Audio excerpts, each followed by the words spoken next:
So, eto na mga pre, bibisitahin na po ni Pebbles ngayon yung kaibigan ni Sara. Sara Duterte. Naku, bibisitahin, patay.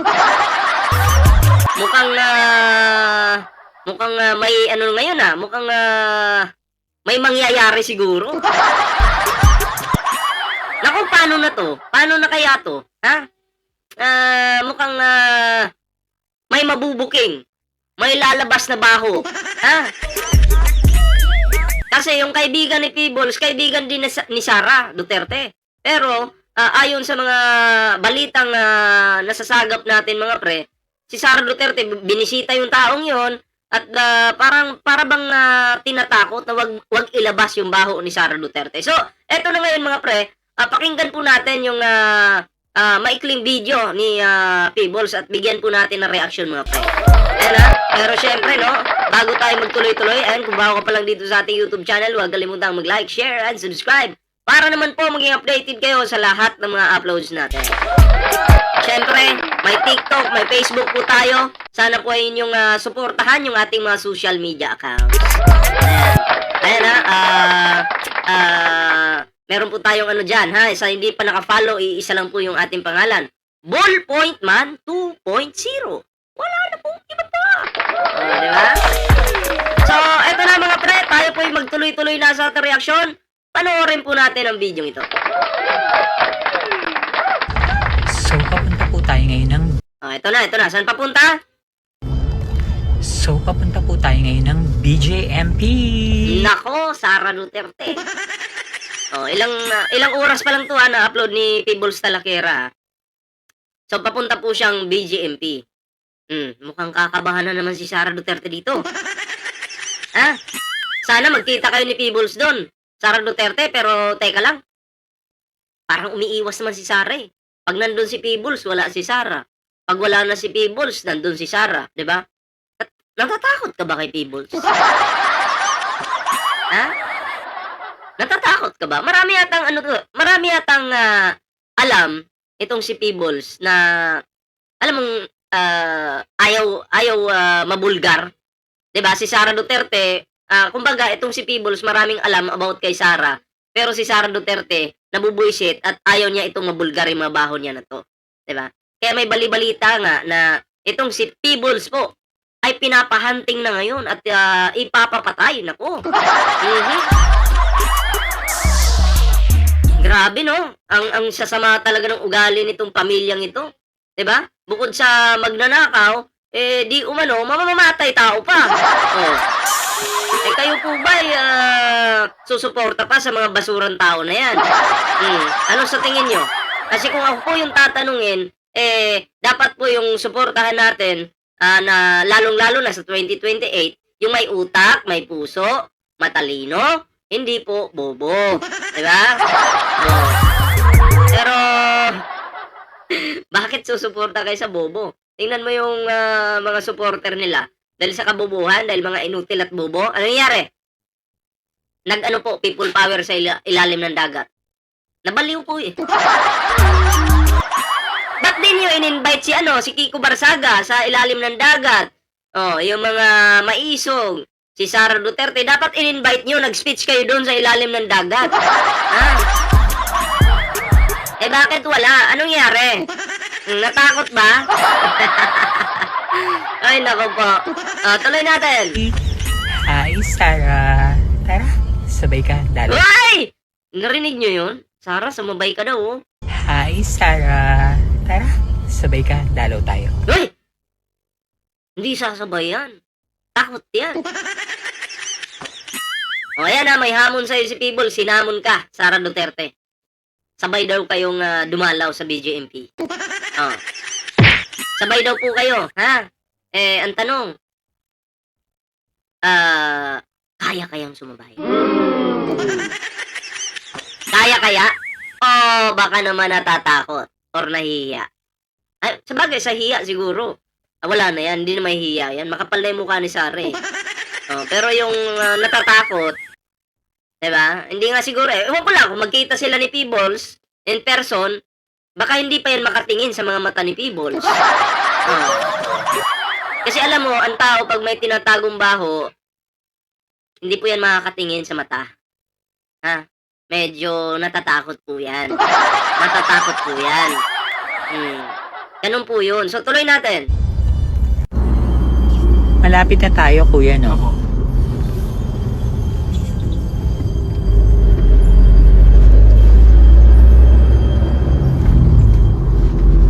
Ayan na yata siya, no? Ayan, nandito na po tayo sa Camp Bagong Diwa sa BJMP. Papasok po tayo. Oo, pasok tayo. Nako, binisita nga. Patay. Ano kayang baka may bago tayong impormasyon na malaman dito, no?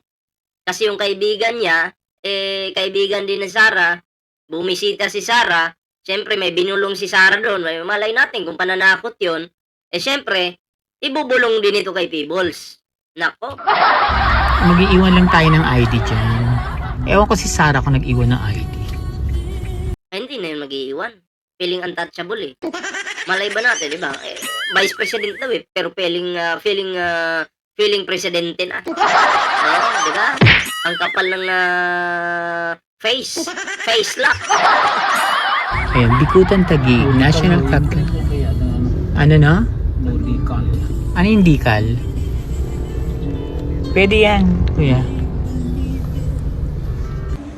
Department Ayan o, Department of the... of the Interior and Local Government. Bureau of Jail.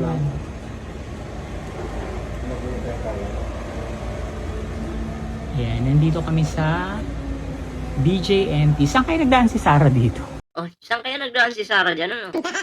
Baka mamaya, nung nagpunta si Sara Duterte dyan sa BJMP, kulang-kulang, baka nasa 4 na daan yung bodyguard niyan. Natawa talaga ako nun eh, yung bodyguard ni Sara. Nasa Hong Kong yata siya nun. Naka-di pa lahat yung bodyguard niya. Ang dami. Wala namang tao. Kaya parang ding mga baliw eh, no? Wala naman supporter. Diba? Wala naman supporter. Feeling talaga, no? Feeling sikat. Baka dun sa taas. So, andito na po tayo sa Annex 2. Ayan, makikita nyo, Annex 2.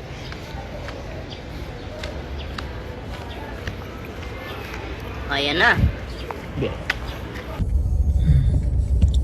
Ay, saan ako nagpunta? MMDA. BJMP Annex 2. Bye-bye, kuya! Ayan, so umalis na siya. So, ano kayang napag-usapan? Panoorin natin. Ang popogi ng mga taga-ano, BJMP, oh. Ay, medyo maliit. May siyang mga legs. Ayan, ha? Ayan. Ayan, o. Bagong diwa. So, may dinalaw po akong kaibigan sa BJMP Annex 2. Teka, balik rin natin. Annex 2. Ayun. Wala kasi siyang cellphone. Sabi ko sa kanya, alam mo, trending ka ngayon. Kinabog mo pa ako. Kaya ako naglugay kasi kapag dumadalaw ka doon, paghuhubaring ka, lahat, panty, bra, damit, kakalkalin, buta. Putang eh, ganun pala yun. Pag-uubarin ka? So, ibig sabihin, si Lustay nag-uba doon. Sabagay, rules nila yan. Tapos ng puwet mo, lahat. Ganong kahigpit ang loob ng BJMP, di ba, Sarah? Alam na alam ni Sarah yan. So, ang tanong po dito, si Sarah ba sumusunod ba sa rules? O feeling VIP? Ano sa tingin nyo? Si Sarah ba masunurin o pasaway? Ha? Yan. Pareho lang tayo nang dinadalaw, ikaw naman. Saka alam ko lahat ng eksena mo. Alam ko lahat ang nangyari sa loob ng BJMP. Naku. Tusa. So, ayan ha. So, hindi pa naman kinuwento ni Peebles dito kung ano talaga yung nangyari doon sa loob, no? Pero tingnan natin kung may bago siyang upload, may bago ba siyang video. Tingnan natin. Ito yata yung bago. Mukhang may bago. Sige. Nakakabagot naman si Sarah. Ba yan? Tinitira nyo ng tinitira si Caramel pero ayaw magsalita kung bakit siya nagpunta ng BJMP. Ako na lang kaya. Ang tanong, huwag na nating guluhin pa. Dahil naman nagpunta ka naman talaga. With resibo. Ang tanongin na lang natin, Sarah, nagkausap ba kayo ni Caramel? And Siyempre! Baka nakiusap pa yan na wag na magsalita eh. Di ba? Baka may pananakot pa. Baka lang naman. Di naman natin sinasabing may nangyaring ang ganun. Pero baka lang naman. Di ba? Kayo, ano sa tingin nyo? May pananakot ba? Anong reaksyon nyo? Kasi alam natin yung ugali ng mga pamilyang yan. Mga basura. ano yung pinag-usapan niyo? Hulaan ko. Baka sinabing, huwag ka na magsalita, ha? Huwag ka na magsalita. Tumahimik ka na lang, ha? Tumahimik ka na lang. Nako, alam natin yung mga ganyang galawan. Sarah pa ba? Itinatawag mo siya sa warden office eh. Naku, pinatawag. Tibay ah. So nagkausap kayo. Bakit? After 3 years na inabandona nyo ng grupo nyo ni Kirara, Joyce Dapat, ikaw. Siyempre, 3 years, inabandon na. Wala nang silbi, nagamit na eh. Ngayon, mukhang nanganganib si Sara Duterte kasi naisip siguro ni Sara, baka kumanta to. Ilabas yung baho ko, mahirap na. So, ang gagawin ko, kausapin ko na lang. Kausapin ko na lang, pakiusapan ko na lang. Baka madala pa. So, pag ikakapahamak talaga ni Sara, to the bilis yan, mabilis pa yan sa kidlat eh. Diba? Magti-teleport pa yan eh. Tapos biglang bulong, huwag ka nang magsalita ha, tumahimik ka na lang. Putik na yan. Munsayak. Dininay pa ni Munsayak. Girl ha. Munsayak ha. Kala mo hindi kita naaamoy, girl ha. Charot. After na dininay nyo si Caramel, dadalawin mo after 3 years. Bakit? Bakit nga ba? O kayo, mga nanonood sa akin, bakit nga ba? Dahil ba concern si Sara Duterte o baka naman meron siyang warning or babala doon sa taong yon? Palagi ko nga inuulit-ulit na baka sinabing huwag ka na magsalita. Yung baho ko, huwag mo nang ikanta. Manahimik ka na lang. Baka ganun. Ano sa tingin niyo? Ang tanong, nagkausap ba kayo o hindi? Naku, may pasabog ako dun sa yung dating PSG na dininay din si Caramel. Nakakaloka, pasabog ko sa kanya. Kuha lang ako ng resibo. Pag may resibo, kilala niyo naman ako, kapag may resibo, go! Ipasabog na yan! Kaya, Sarah, yung plunder, meron ka agad statement. Pero yung sa BJMP, ang tagal-tagal na. Ngayon hindi ka sumasagot.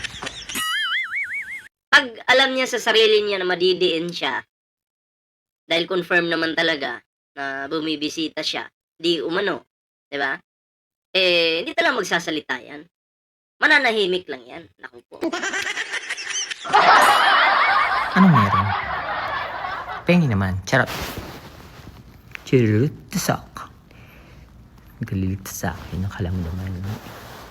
Buti na lang kaibigan ko si Caramel. Kundi, dami mo kasi nangalingan. So ayun hindi pa totally si Peebles nagsalita kung ano yung mga napag-usapan nila doon. Pero at least, no? Parang ito yung video na to, parang guide. May something talaga na merong gustong sabihin si Peebles na hindi niya masabi. Bakit? Kasi yung kaibigan niya na nasa BJMP ay syempre kaibigan niya, totoong kaibigan tong tao na to, pinoprotektahan niya pa rin yun, 'di ba?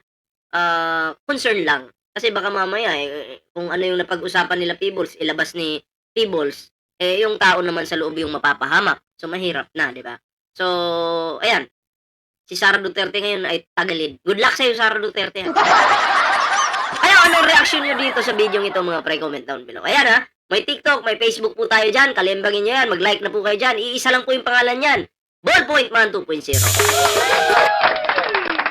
Okay? Kalimbangin nyo na po yan, mga pre.